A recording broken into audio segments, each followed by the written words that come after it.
Adam here with Brooksaw Antiques. Today we have this 1934 Smith Corona flat top vintage portable typewriter. I'm going to show you how to use the functions and make sure they all work. Later this was named the standard, but I don't think this is officially a standard at this era because it doesn't have the serial number 1C in it. It just has a straight serial number with numbers. Up top is the adjustable paper guide. This helps you guide the page in straight. I'm going to line that up with the edge of the platen, which is the main roller that feeds the paper. Margins are located behind the carriage. Just want to make sure they're in between the two paper fingers, and you can access this from the front by flipping this panel forward, but I'm going to show you from the back for just to get the view here. And as long as they're in between the two paper fingers, they won't get stuck on them. I'll show you how that works.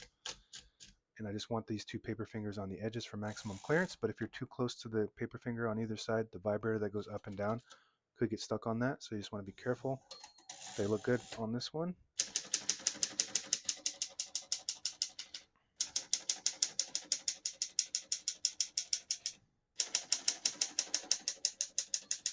Once you hear the bell, you're at the end of the margin. Hit this line space, gets you back to the beginning, and skips 1 or 2 spaces. Right now we have it on single, but if you want double, just flip that switch forward. It skips 2.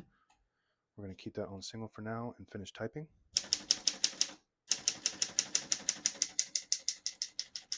As you can see, all the keys type nice and none of them skip or stick. I'll type a sentence in red on the next line and switch from black to red. There's a switch on the right side here.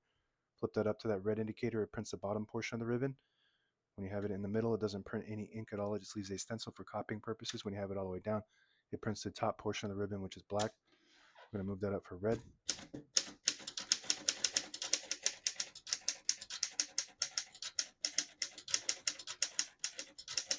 Absolutely beautiful function and body style, glossy black. You can see a reflection in it. Print looks really good, all precise, lined up, and it's got French accent marks, so you can bilingual type on this, English and French, and it does have French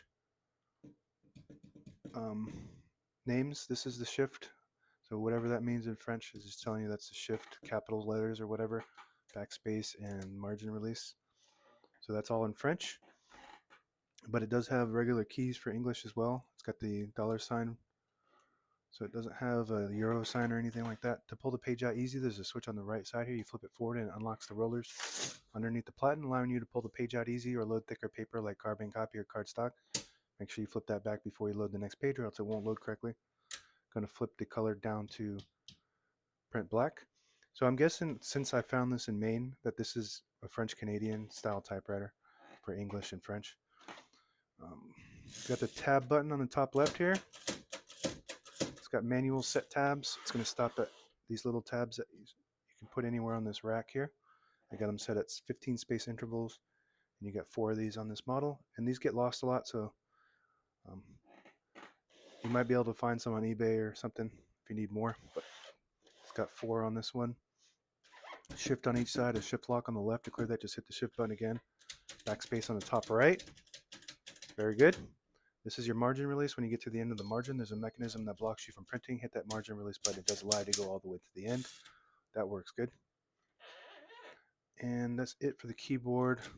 All the brand new ribbon is loaded on the left, so it's pulling clockwise to the right. If you want to switch that direction, there's a switch above the tab here. Flip that up, it will pull counterclockwise to the left. Flip it down, it pulls clockwise to the right. On the right side of the carriage, behind each knob, is the carriage release. Very smooth. And on the front, on this side, is the carriage lock. Let's see. Just push it down, and it will lock the carriage in the middle. To unlock it, just move it like this. Left side behind the knob, very smooth carriage. And if you pull out the knob here, it disables the spacing, so you can get to an exact spot on the page. You push it in, you get the clicks. Each one of those clicks is 1 space. And that's it. Now available on eBay or Etsy. Search Brooksaw Antiques.